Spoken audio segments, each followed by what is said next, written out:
Baik, silakan duduk. Saya ucapkan selamat malam untuk kita semua. Good evening everyone. Shalom. Kita bicara malam hari tentang kekuatan atau kuasa dan kekuatan Injil kasih karunia. Sama-sama baca depan. 2, 3, mulai. Umat Tuhan, satu firman Tuhan dapat mengubah hidup kita untuk selamanya.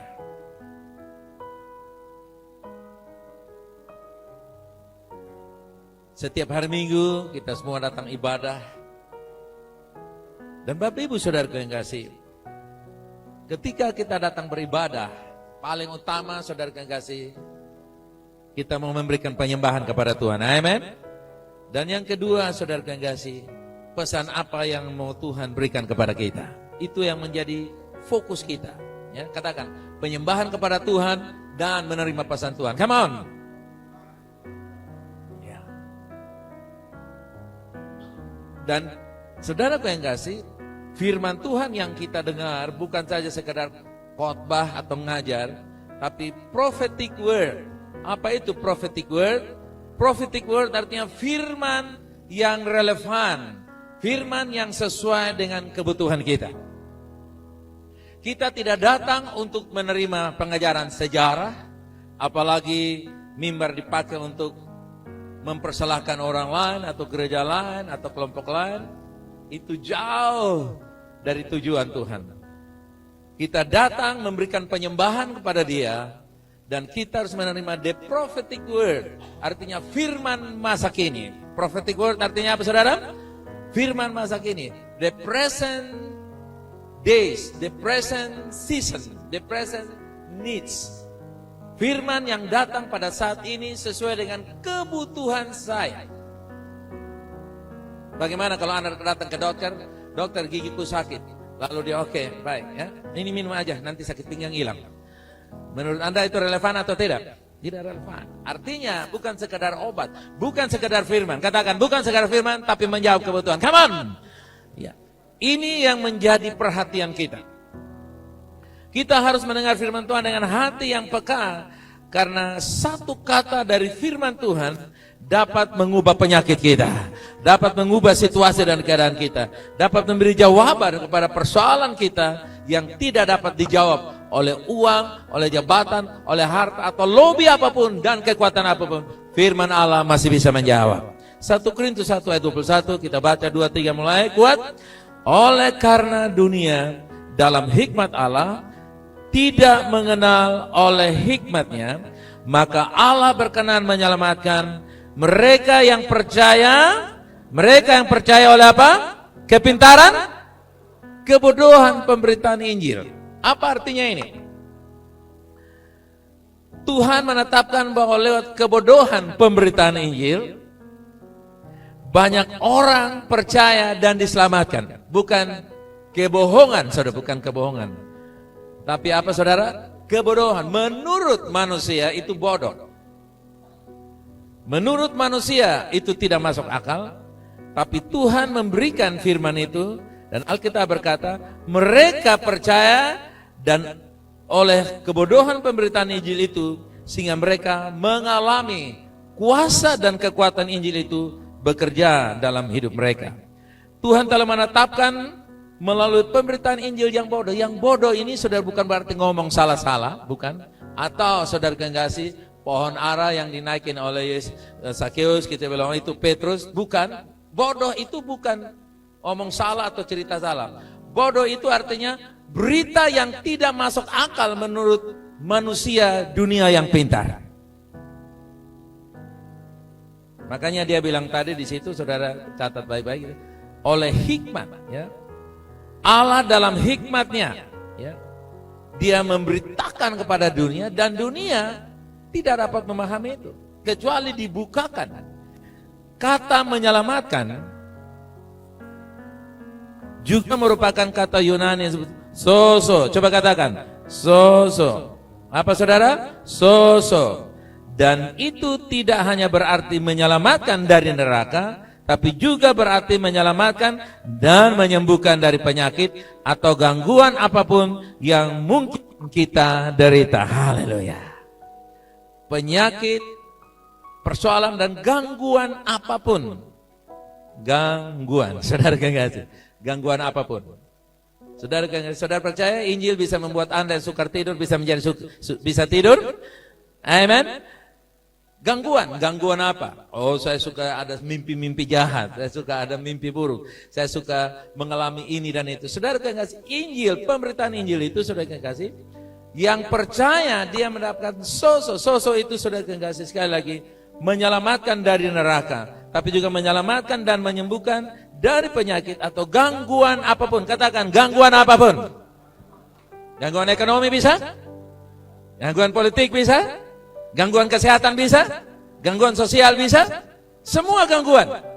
Pokoknya semua yang ada di gangguan bisa diatasi, saudara kekasih.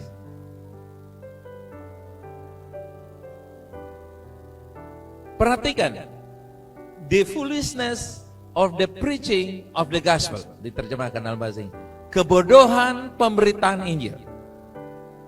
Melalui kebodohan pemberitaan Injil, Tuhan menyampaikan keselamatannya kepada orang yang mendengar dan percaya. Mendengar dan apa, saudara? Tidak mendengar timbang-timbang sesuai dengan tingkat pengetahuannya. Kalau dia terima, dia percaya, maka dia selamat. Kenapa disebut bodoh? Karena dengar, percaya. Dan orang yang pintar, hikmat menurut dunia ini, dia aku punya otak kan, aku punya nalar, aku punya rasional, aku bisa membuat alasan-alasan. Sehingga saudara kekasih, hikmat dunia tidak dapat menerimanya. Nah, kita yang percaya, kita mengalami keselamatan. Amen. Itu sosok. Bilang kiri kanan, saya memiliki sosok. Come on. Ya. Saudara mesti tahu itu. Jadi kita bukan saja masuk surga karena keluar dari neraka. Kalau masuk surga nanti masih lama, kita belum tahu kapan. Tetapi kehidupan sehari-hari itu yang harus kita atasi. Amen. Dan Injil kasih karunia yang menurut manusia itu bodoh, tapi menurut Allah yang percaya ada di sini. Amen. Dan bagimu sosok itu bekerja. Haleluya.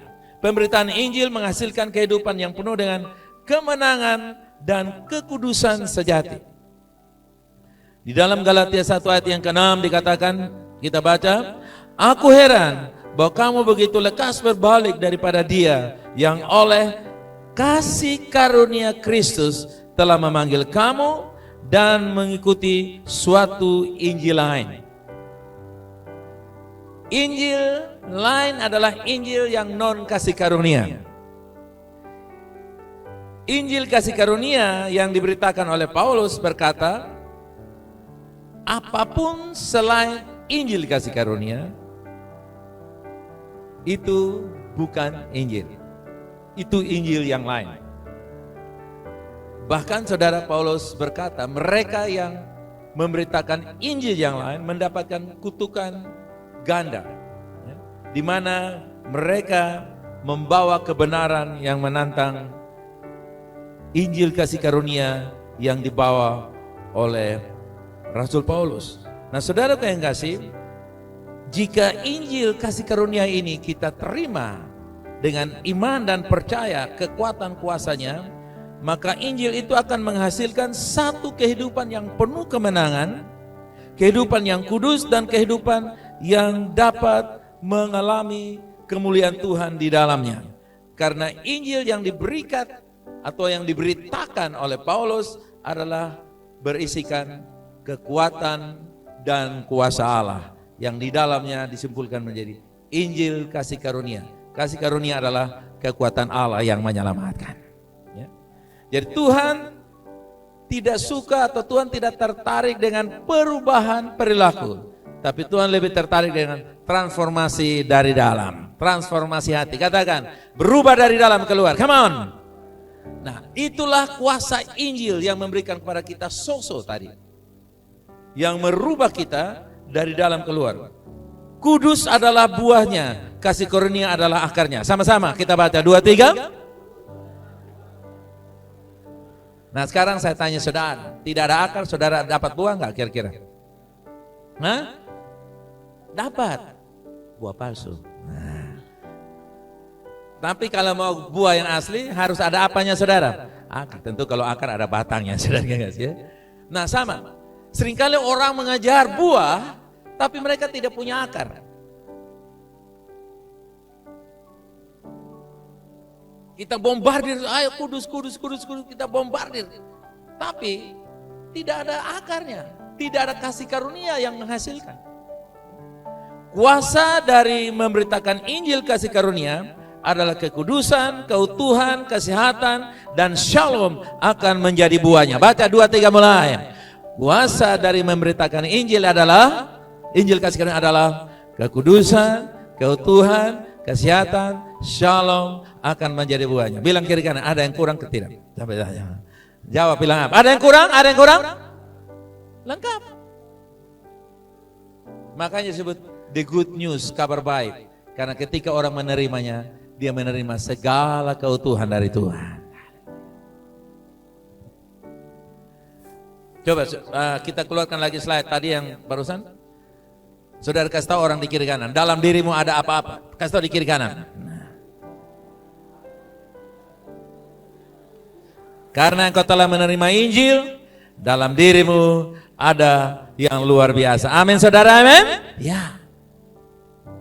Ada shalom. Wah, itu kekayaan yang tak terhingga. Nah, Bapak Ibu saudara-saudara yang kekasih, transformasi hati atau transformasi dari dalam, itulah cara Tuhan mengubah manusia. Tuhan tidak pernah mengubah sesuatu yang dari luar, tapi Tuhan mengubah dari dalam. Itulah kuasa daripada Injil kasih karunia.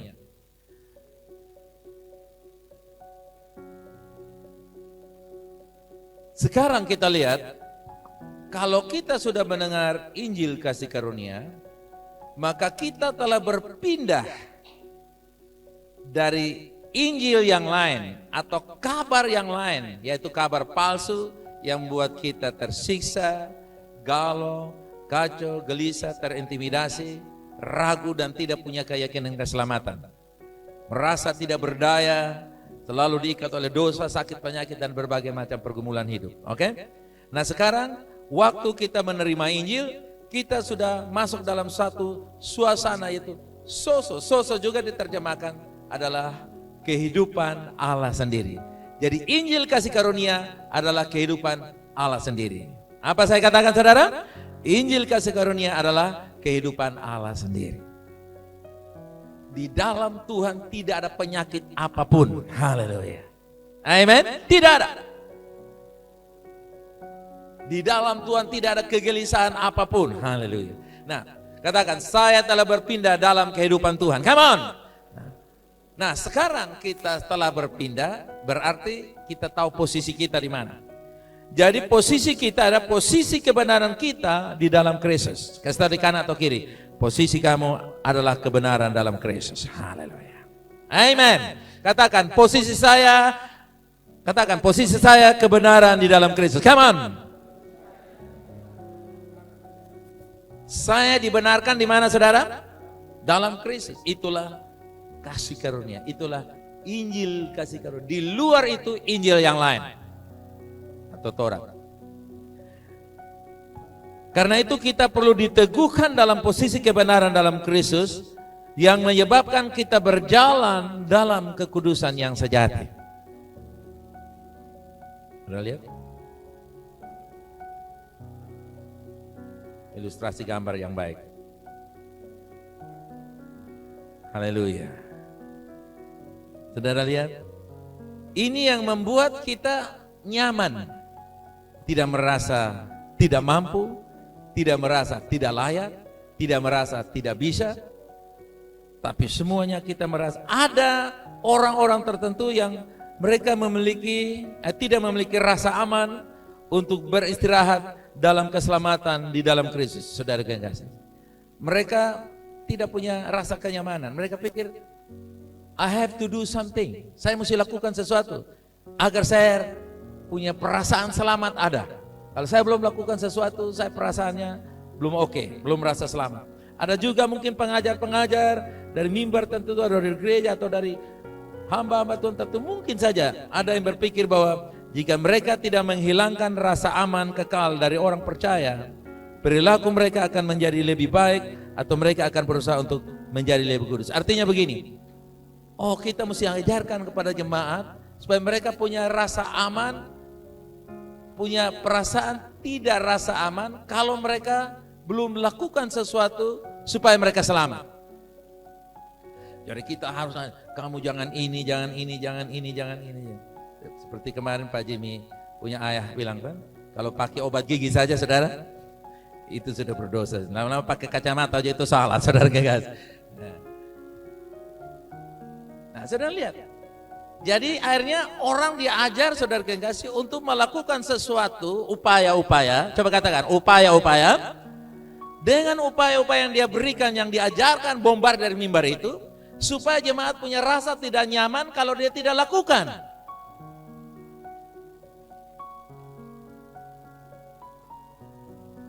Dan kalau jemaat merasa tidak nyaman untuk dia tidak lakukan, maka dia lakukan. Waktu dia lakukan, jangan ini, jangan itu, jangan. Oh, dia merasa dia selamat. Itu Injil yang lain. Kita tidak melakukan untuk nyaman, tapi kita nyaman untuk melakukan. Coba katakan sama-sama saya. 2, 3. Amin, saudara. Amin. Itu rahasianya Injil kasih karunia seperti itu. Nah, saudara yang kekasih, kita berpikir dan percaya bahwa saya bisa diselamatkan karena usaha dan perbuatan saya. Namun itu sama sekali tidak benar. Saya diselamatkan artinya saya sudah memiliki kenyamanan. Amin. Semakin kita tidak yakin dalam iman kita dan keselamatan kita di dalam Kristus, perhatikan, semakin takut kita dan semakin besar kemungkinan kita untuk jatuh ke dalam kehidupan yang penuh dengan dosa. Semakin kita hati-hati takut berdosa, semakin apa saudara? Berdosa. Semakin kita jaga supaya jangan salah ngomong, justru omong salah, saudara kekasih. Ini dia. Sebaliknya, ketika kita yakin dan aman dalam keselamatan kita karena pekerjaan Yesus yang telah selesai, kita berada di bawah kasih karunia, dan kasih karunia ini menghasilkan apa? Kekudusan. Karena katakan, akar adalah kasih karunia. Come on. Dan kekudusan adalah buahnya. Bagaimana? Saudara paham sampai di sini? Ya. Melalui pekerjaan Yesus Kristus yang telah selesai, Allah telah menjadikan garis akhir sebagai titik awal kita. Garis akhir sebagai titik awal kita. Apa yang Yesus telah kerjakan itu adalah garis akhir bagi Tuhan, tapi titik awal bagi saya. Oke? Garis akhir bagi Tuhan, tetapi titik awal. Jadi saya memulai dari apa yang sudah selesai. Bagaimana kalau saudara ujian? Saudara sudah tahu semua soalnya. Berarti saudara mulai dari benar atau dari salah? Dari benar. Mulai dari lulus kan? Bukan kerja untuk lulus, tapi sudah lulus baru kerja. Haleluya. Orang masih pikir surga susah, kita sudah beroperasi dalam surga di bumi. Amin. Karena kita sudah merasakannya. Apa yang ada di surga sudah ada di bumi. Esensi surga itu sudah dirasakan. Esensinya adalah kebenaran. Nah, melalui pekerjaan Yesus Kristus yang telah selesai, Allah telah menjadikan garis akhir bagi kita. Ini yang sangat penting, garis akhir. Coba katakan, garis akhir. Garis akhir, the last line. The Lord has established as a beginning for us to start our life. Efesus 2 ayat yang ke-6. Dan di dalam Kristus Yesus, Ia telah membangkitkan kita juga dan apa? Memberikan tempat bersama-sama dengan Dia di sorga. Kasih di kiri kanan, kakimu ada di bumi, kepala di sorga. Nah, kan duduk bersama Yesus. Amin. Yes. Ini kebenaran yang sangat-sangat membukakan pengertian kepada kita. Apa yang telah Kristus lakukan dalam kematian, penguburan, dan kebangkitannya membawa kita ke garis akhir. Haleluya. Waktu saya sampai di garis akhir yang Yesus kerjakan, disitulah saya memulai sesuatu. Ya saya tinggal ulang apa yang sudah digariskan. Patron. Betul kan? Sudah ada patron semuanya, tinggal lakukan. Enak. Bahkan kalau lakukan salah patron lagi, oh nggak apa-apa. Nanti dibereskan lagi. Tenang, jalan lagi. Amin. Jadi nyaman. Tuhan telah memberikan garis untuk kita lewati. Perjuangan-perjuangan kita sudah yang Dia lakukan, Dia berikan untuk kita. Makanya Dia bilang memikul salib diri kita sendiri. Sebenarnya itu kita lagi berurusan untuk mengalami karya Kristus dalam kehidupan kita. Jadi kita perhatikan di situ tadi ada kata yang tulisan biru atau kuning itu dikatakan kita didudukan di tempat surgawi. Betul ya saudara? Dibangkitkan dan didudukan di tempat surgawi. Coba katakan, saya dibangkitkan dan didudukan di tempat-tempat surgawi. Raised up to be seated in the heavenly places. Dibangkitkan dan duduk di tempat-tempat surgawi. Bukan di sorga saja, tapi juga di alam surga. Jadi kita dibangkitkan hari ini, di mana kita berada, alam surga bisa ada di sana. Karena di situ kita ditempatkan. Di rumah ada alam surga, amin. Di pekerjaan, bahkan di sekolah dan pun ada alam surga. Heavenly places. Katakan, saya hidup di alam surga. Nah, dibangkitkan untuk itu. Jadi betapa mulianya Injil kasih karunia. Bayangkan, orang lain masih berupaya untuk lakukan sebanyak-banyak amal baik untuk ditimbang supaya perbuatan baik lebih banyak dari perbuatan jahat, lalu dia masuk surga. Itu masih mudah-mudahan Anda dan saya bukan masuk keluar surga, bukan saudara. Kita bukan masuk keluar surga. Bilang kira kan masuk surga satu kali dilarang keluar. Kasih tahu kan. Bukan masuk surga dan keluar surga, tetapi mempraktekkan surga di bumi ini sehari-hari. Itu yang namanya heavenly places. Haleluya. Amen. Anda dan saya sudah ada di alam surga. Come on. Bukan nanti, tapi sekarang. Sejak kita percaya. Nah ini yang harus kita renungkan terus menerus. Dan kalau tidak diberitakan dan kita tidak punya keyakinan dan menjadi bagian hidup kita sehari-hari, maka kita cenderung untuk percaya another gospel, Injil yang lain. By the deeds of the human, I can be saved. Injil yang lain adalah saya berbuat baik agar saya bisa diselamatkan. Kolose 2 ayat 10 lebih jelas lagi. 2-3. Dan kamu telah dipenuhi di dalam Dia. Ganti kamu nama orang di samping saudara. Dan VLT telah dipenuhi di dalam Dia.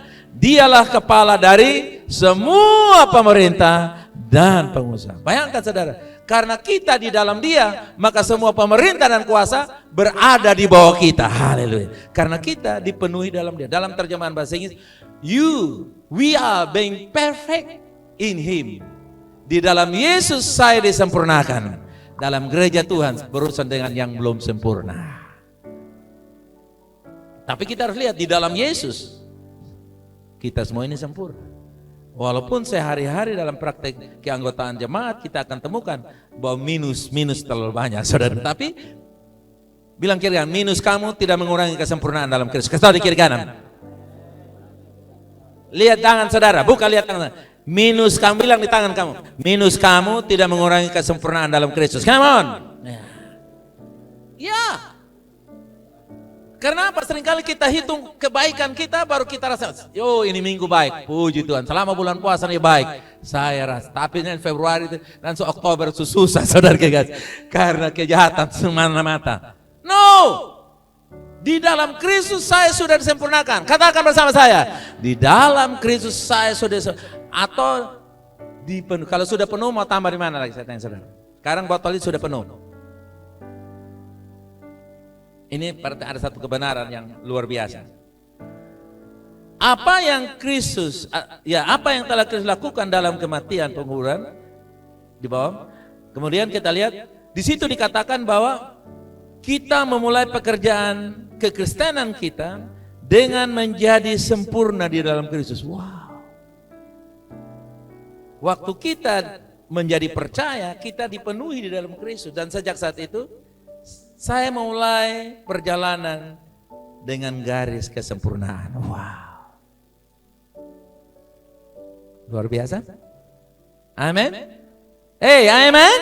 Dengan ini kebenaran yang harus membawa transformasi, bahkan revolusi dalam pikiran kita. Bukan berarti saudara yang kasih kita anggap enteng kesalahan dan dosa, bukan. Kita akan menjadi serius justru. Berpikir berulang-ulang untuk merendahkan diri kita, mengharapkan pertolongan Tuhan. Ketika kita dapat beristirahat dalam kebenaran tentang posisi kita di dalam Dia, kita dapat menjalani kesempurnaan itu dalam kehidupan kita sehari-hari. Beristirahat adalah ungkapan iman dan percaya kita akan karya Kristus yang sudah selesai. Istirahat artinya percaya akan karya Kristus. Istirahat artinya apa? Apa yang Kristus sudah kerjakan yang sudah selesai. Itu namanya rest in Christ. Bukan rest in peace. Kalau rest in peace di taman damai, saudara kasih. Saudara mau pilih yang mana? Rest in peace atau rest in Christ? Rest in peace nanti saja ya, kalau perlu, saudara kasih. Nah, ada orang yang berpikir bahwa kasih karunia hanyalah dasar-dasar kekristenan. Bahwa kita hanya perlu mempelajarinya saat kita dilahirkan kembali. Tetapi setelah kita mempelajarinya, kita sekarang harus berusaha menuju kekudusan. Jadi dia pikir, oh, Amazing Grace itu ya pada awalnya. Saya selamat oleh anugerah. Oke, sudah simpan tadi. Selanjutnya kamu harus pokok pakar, harus berjuang supaya kamu kudus. No, justru kasih karunia itu dipelajari dari awal kehidupan mulai sampai Yesus datang kembali. Karena kasih karunia itu adalah akar keselamatan kita.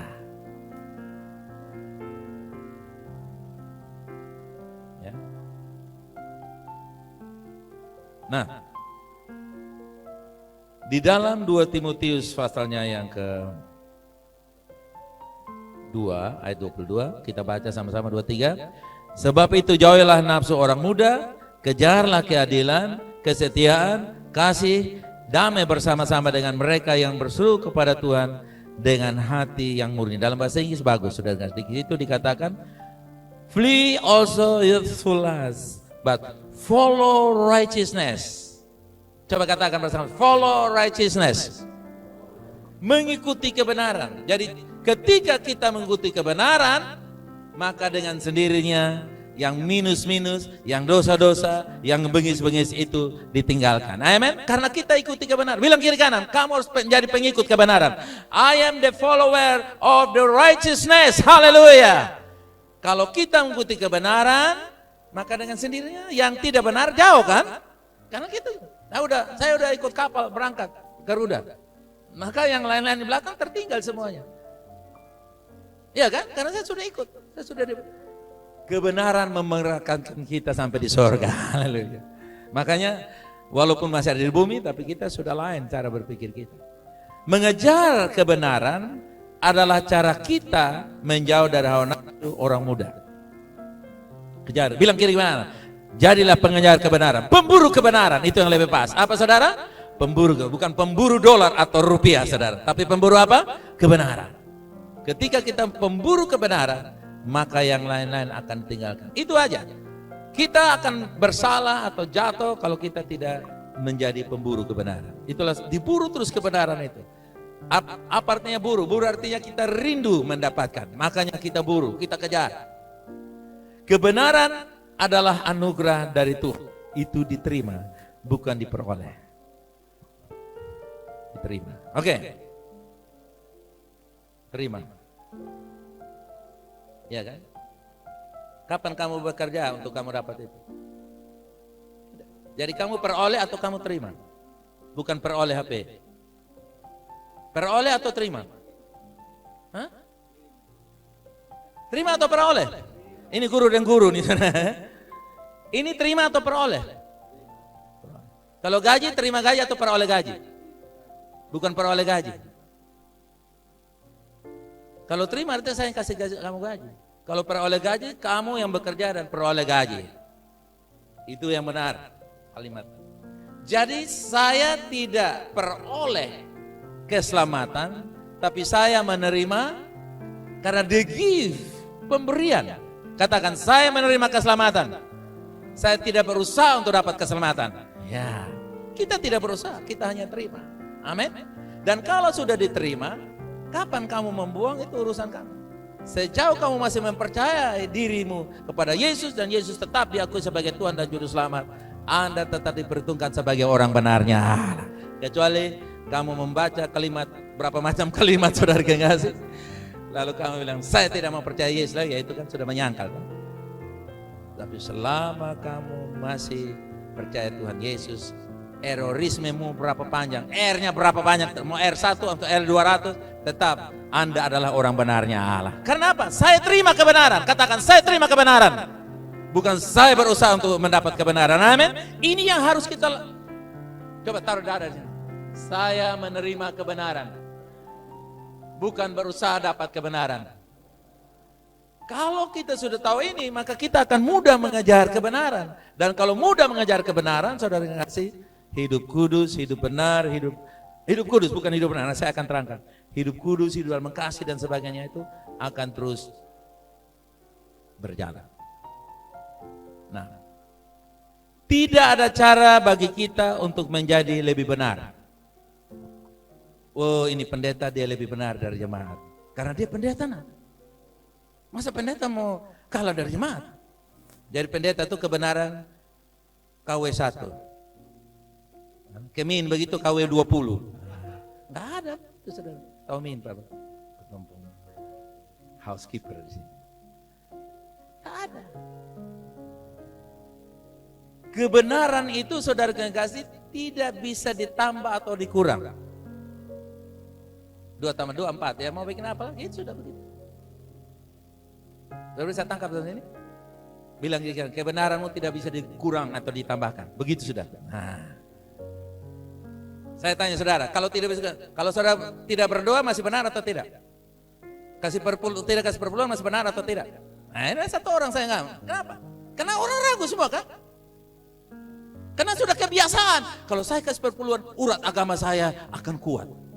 Tapi kalau saya makan perpuluhan, saya sudah di bawah neraka pun paling bawah. Sing kalau menyanyi itu, ku heran kenapa? Karena makan perpuluhan jadi ku heran toh. No way.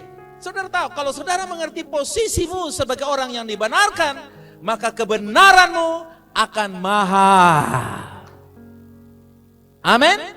Karena kebenaranmu akan mahal. Karena begini aja, saya tanya saudara aja.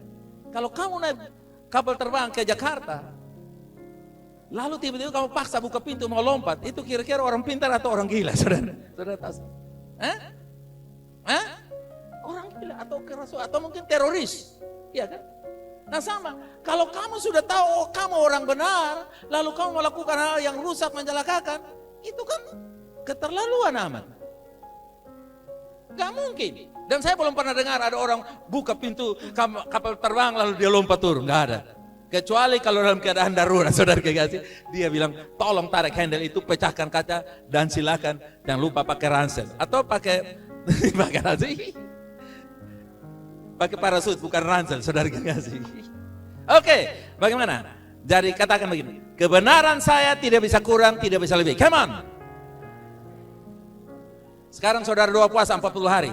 Lebih benar dari orang yang tidak doa puasa? Saudara kasih uang 1 miliar. Lebih benar dari orang yang kasih uang 100.000? Sama. Tetapi, nah ini dia. Tetapi, ada jalan keluar, next slide. Ada jalan keluar yang progresif dari kekudusan. Tetapi kebenaran tidak progresif, itu sempurna. Katakan, kebenaran yang saya terima sempurna. Tapi kekudusan saya bisa berubah-ubah. Ya, bisa berubah-ubah tergantung. Ada satu waktu tertentu saya ngerokok. Kalau saya ingat Pak Ois masih SD atau SMP. Pak Wilson ada Pak Wilson? Oh ada. Saya keluar kamar mandi, saya tarik begini. Pak Ois bilang, hei Kak John isap rokok. Ya, samsu jiwa sampai surga. Itu kan progres. Saya tidak, habis itu ya kan dalam kerjaan tahu proses segala macam. Tapi saya tetap orang benar. Aneh saudara kekasih. Saya tidak berdoa, tidak baca firman itu berbulan-bulan. Tapi saya mimpi ada melayani Tuhan. Karena Tuhan tidak pernah mempersoalkan. Lalu apakah saya, kesempatan saya buat? Tidak. Ada masa-masa tertentu kita ini down. Saatnya kita bersih. Ada down, ada apa? When I'm down, the Lord make me bersih. Ada down. Down itu apa? Emosional. Bagaimana? Saudara tangkap sampai sini? Jadi saudara kekasih, kebenaran itu saudara kekasih sekali. Benar? Selama-lamanya? Selama-lamanya? Benar. Tetapi progresnya, makanya saudara lihat, ada orang yang dia komitmen, pokoknya saya komitmen, saya kasih perpuluhan, saya berdoa, saya baca firman. Kenapa? Karena dia merasa bahwa dia, jadi kekudusan itu terus. Kayak kemarin kan Pak Jimmy bilang, ayahnya kalau pakai obat gizi itu sudah berdosa. Itu bagi dia, bagi saya. Makanya saudara, kita mesti mengerti ini. Kalau tidak nanti kita dengar di sana bilang begini, kita ikut. Dengar sana, di sana bilang harus pakai pakaiannya, harus katun semua. Nah kalau saya yang pakai begini, itu rock and roll, saudara kekasih. Akhirnya bingung kan?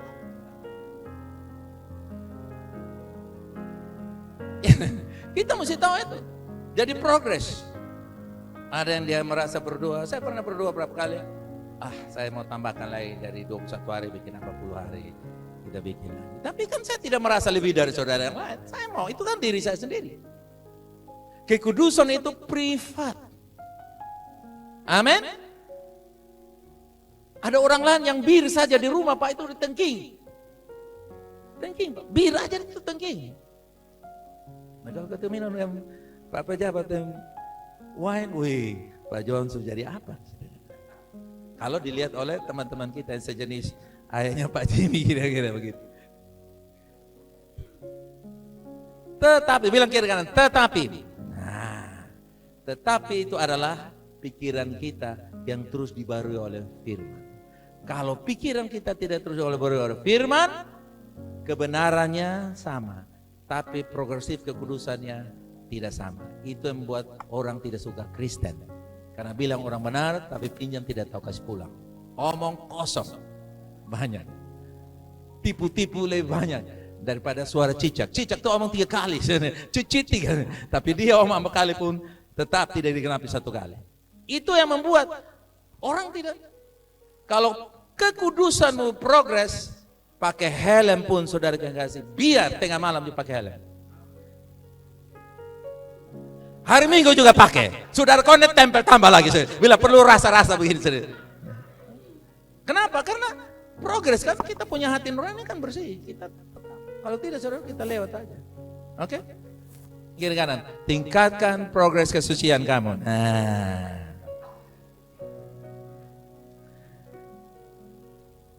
Kita telah dijadikan benar sekali untuk berapa lama? Melalui pekerjaan kita selesai. Oke. Tuhan akan datangkan sesuatu yang bermanfaat dan manis dari setiap situasi negatif dalam hidup. Kenapa kita masuk di sini? Karena di dalam perjalanan hidup kita ini, kita tidak akan luput dari persoalan, kesukaran, kesulitan, dan masalah. Betul ya saudara? Betul. Itulah sebabnya saya mau angkat satu topik ini. Yang tadi sudah disampaikan, bahwa Tuhan akan, coba kasih keluar sekali lagi. Tuhan akan mendatangkan sesuatu yang bermanfaat dari apa? Dan manis dari setiap situasi negatif dalam hidup kita. Positif dan negatif itu adalah kawan baik, saudara kekasih. Ya. Di mana ada positif selalu ada negatif supaya terjadi sesuatu. Nah, banyak kali orang berpikir, wah COVID sudah lewat, kira-kira apa lagi akan datang, saudara kekasih. Saya mau kasih tahu kepada saudara bahwa Tuhan tidak memberikan kepada kita bencana. Saudara lihat, kalau Tuhan memberikan kepada kita pandemi, kenapa Mazmur 51 bilang, aku akan melindungi engkau dari pandemi. Kan lucu, masa Tuhan yang bikin habis pandemi, lalu Tuhan meluputkan kita. Emangnya kita ini kelinci percobaan. Kita adalah orang percaya. Pandemi itu bukan dari Tuhan, atau bala sampar, sakit, penyakit, bencana segala macam itu bukan dari Tuhan, tetapi Tuhan bisa memakai itu untuk mendidik. Makanya orang tanya komen saya tentang kebakaran di Los Angeles begini, saya no komen. Saya hanya komen kalau bahwa itu adalah api rekayasa, saya posting beberapa video. Tetapi kalau saya komentar bilang, oh ini karena ada artis ini yang menyangkal Tuhan, artis no. Saya akan kasih kejutan saudara pada malam hari ini. No, Tuhan nggak begitu. Tuhan nggak marah Hollywood, saudara kasih. Karena kasih Allah akan dunia itu begitu besar. Amin. Kasih Allah akan Hollywood begitu besar. Kasih Allah akan Pariti begitu besar. Sama. Kasih Allah akan Sabu Sebarai juga tetap sama juga. Seperti Tuhan mengasihi Hollywood. Makanya saya tidak komentar banyak. Ada hamba Tuhan yang pakai mimbar untuk caci maki Amerika Serikat. Dari tempat tidak jauh-jauh dari sini, saudara. Disebarkan di seluruh dunia. Saya nggak berani. Karena perhatikan, Tuhan mampu mendatangkan kebaikan dari kegelapan.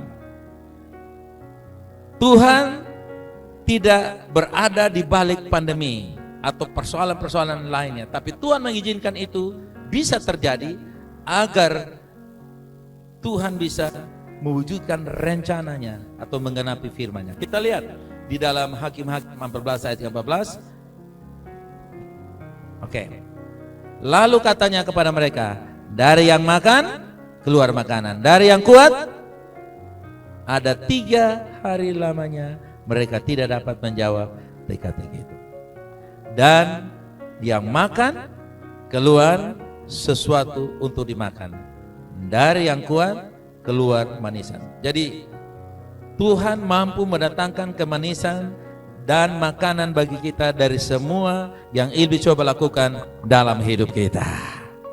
Semua yang coba iblis lakukan dalam hidup kita, percaya Tuhan akan rubah itu menjadi sesuatu yang manis, sesuatu yang luar biasa.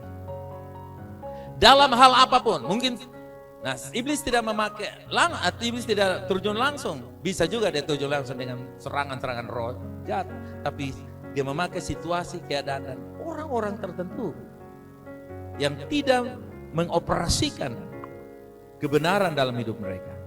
Nah, jadi kita lihat di sini, bahkan jika iblis telah berhasil menyerang suatu area kehidupan kita selama masa ini, Tuhan masih dapat menyebabkan sesuatu yang baik dan manis muncul darinya bagi kita. Tidak terbawa dalam kepahitan, tidak ada istilah itu. Amin. Amin. Tidak ada istilah itu. Tuhan akan rubah kita semua. Kita sekarang adalah orang-orang benar di dalam Kristus, duduk di sebelah kanan Bapa di dalam Dia. Amin. Saudara, kita sudah duduk bersama dengan Dia. Kasih tahu di kiri kanan, saya di sebelah itu orang. Duduk di sebelah kanan Yesus. Alam roh, saudara yang kasih. Bukan fisik, alam roh. Kita diberikan otoritas yang luar biasa. Kita simpulkan ini. Hari ini kita dapat dengan berani merayakan kenyataan bahwa diri kita yang lama, bagian dari diri kita yang merusak diri sendiri, yang mengalami pikiran dan emosi negatif, telah disalibkan bersama dengan Kristus dan kita bangkit dalam Dia sebagai ciptaan yang baru. Katakan, saya ciptaan yang baru. Come on.